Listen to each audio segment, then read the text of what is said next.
오늘 한번 해볼 얘기는 일단은 뭐 어떻게 보면 심플하면서도 어려운 주제죠. 소액으로 안전하게 돈을 불리는 방법. 이거에 대해서 한번 좀 얘기를 해볼게요. 제가 우연히 TV를 보다가 신랑 수업이라는 프로그램을 봤는데 이제 그 예전에 H.O.T 있죠? H.O.T 장우혁 씨가 이제 나왔어요. 그래서 열심히 모아서 뭐 보금자리를 마련했다. 근데 보금자리가 이게 본인 건물이더라고요. 그래서 이게 청담동에 있는 건물인데 꼭대기층에 이제 본인이 거주하면서 나머지는 뭐 월세를 받고 있나 봐요. 그래서 이분이 나와서 하는 얘기가 뭐냐면은 자기는 H.O.T 활동을 할 때 H.O.T라는 그룹은 어떻게 보면 그런 아이돌 그룹에서 정말 뭐 역사적으로 굉장히 인기가 많은 그룹 중에 한 명이죠. 그래서 그때부터 절약을 하고 저축을 하고 그리고 가계부를 썼다고 해요. 어떻게 보면 그때 10대 후반, 20대 초반 때 어떻게 보면 전성기 때 그렇게까지 절약하는 게 쉽지는 않거든요. 왜냐면 돈을 워낙 많이 벌었으니까 일반인들이 상상할 수 없을 정도의 뭐 돈을 벌긴 했어요. 그랬는데 이 5명의 멤버 중에서도 사실 갭 차이가 많이 나죠. 장우혁은 지금 뭐 건물도 신사동, 뭐 청담동, 망원동 이렇게 있는 걸로 이제 언론 기사로 알고 있고 실제로 청담동 건물 같은 경우에는 본인이 거주를 해서 관리를 하고 있습니다. 그리고 최대한 쓸 때까지 쓰고 버리지 않는다고 해요. 그래서 쓰면 되는데 왜 버리지?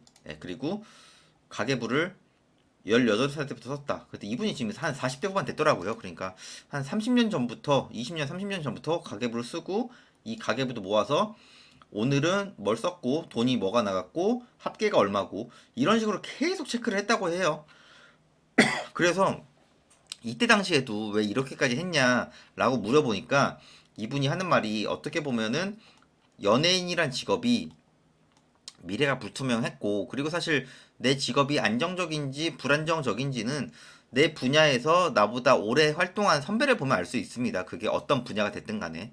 그래서 이분 같은 경우에도 미래가 불투명한 걸 알기 때문에 계속 아끼고 준비를 하고 아직도 굉장히 활동을 계속 하고 계십니다. 뭐 그룹도 아마 키우고 있는 걸로 알고 있고 그리고 본인도 몇 년 전까지만 하더라도 이제 춤도 추고 앨범도 계속 냈거든요. 40대 후반에 그러기가 굉장히 힘든데 그래서 지금 건물도 꽤 많이 있고 심지어 이 건물 같은 경우에는 자가이지 않습니까? 그러니까 자가를 마련을 해서 안정적으로 실거주를 하고 그리고 또 소득이 있으면은 내가 소비를 적게 하면은 그걸 또 모아가지고 입지가 좋은데 또 자산을 사서 또 보유를 하고 이분이 계속 장기 보유를 하는 것 같아요. 언론 기사를 봤을 때는 제 개인적 생각으로는.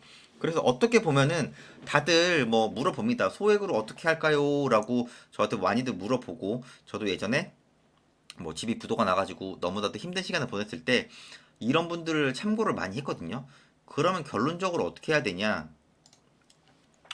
자, 첫 번째, 돈을 번다. 그리고 많이 벌 수 있도록 능력을, 그러니까 결론적으로 실력을 키운다. 그리고 돈을 쓴다. 그런데 소비, 돈을 벌수록 소비를 늘리지 않는다. 자, 그러면은 이게 1번, 2번이 되면 어떻게 돼요? 돈이 모인다. 그러면은 모인 돈을 가지고 안전한 자산을 사서 계속 보유한다. 어떻게 보면 이게 제일 심플하거든요. 그리고 실거주 마련, 그리고 내 사업장 소유, 내 걸로. 그러면은 이게 안정적으로 돌아갑니다. 지금 이제 뭐 여러 가지 국제 정세도 안 좋고 한국의 어떤 분위기도 사실 그렇게 좋진 않아요. 여러 가지 대선도 해야 되고 지금 뭐 관세 문제도 있고 여러 가지 뭐 국제 정세 문제가 있지 않습니까?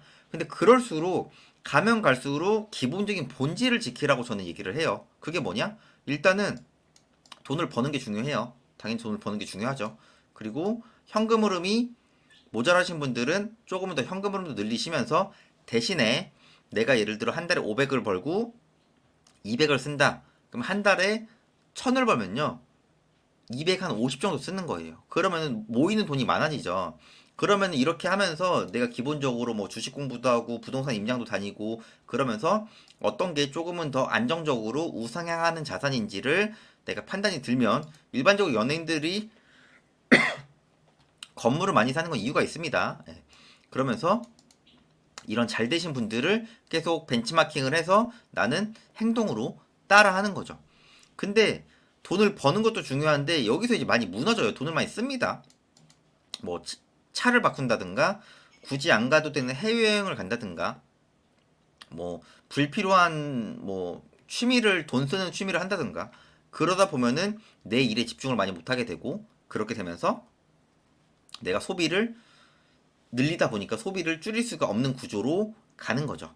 그래서 저는 항상 어떻게 말을 하냐, 버는 거 중요해요. 근데 또 중요한 거, 돈을 많이 쓰지 않는 거, 소비를 늘리지 않는 거 중요하고, 제일 중요한 거, 그 모인 돈을 가지고 어떤 자산에 어떻게 투자하느냐에 따라서 나의 3년 뒤, 5년 뒤, 10년 뒤의 미래가 결정이 됩니다. 그러니까 어, 뭐 소액이 있다고 너무 좌절하지 마세요. 제가 소액으로 계속 되고 있는 거를 뭐 게시물이라든가 제 블로그에 계속 남기고 있지 않습니까? 그 50만 원, 100만 원, 그 돈 무시하는 분 치고 크게 돈 버신 분 저 본 적도 없어요. 예, 그러니까 앞으로도 다들 소액으로, 소액으로 꾸준히 하시고요. 그리고 될 때까지 하시고 돈 버신다고 소비 늘리지 마시고 그럼 그런 기본적인 정도만 어느 정도 갖춰진다면은 저는 그래도 기본 이상으로 뭐 내 생활하는 데 있어서 크게 문제가 없을 거라고 생각을 합니다. 뭐 당연히 저 또한 그렇게 하고 있습니다. 그래서 부자가 되고 싶다? 아니면 지금보다 조금은 더 경제적으로 나아지고 싶다? 그러면 그런 분들이 제 채널을 보겠지만은 그럴수록 부자들이 어떤 식으로 자산을 불렸는지를 보고 본받고 행동을 하세요. 그러면 된 거지. 저 사람은 원래부터 뭐가 뭐 좋았어, 뭐 금수저였어. 그런 얘기 많이 하시는데 그런 얘기 하시면은 한도 끝도 없어요. 그리고 내 자신이 노력을 안 하는 거를 본인이 얘기를 하고 있는 겁니다. 그러니까 다들 행동을 하시고 또 결과가 나올 때까지 소액으로 시도를 해보세요. 그러면은 1, 2, 3번이 또 잘 이루어진다면은 3년 뒤, 5년 뒤, 10년 뒤에 정말 예상치 못할 정도로 잘 돼 있을 거라고 생각을 하니까요. 다들 하루하루 꾸준히 행동하셨으면 좋겠습니다. 영상 내용 괜찮았으면요. 구독이랑 좋아요도 부탁드리겠습니다.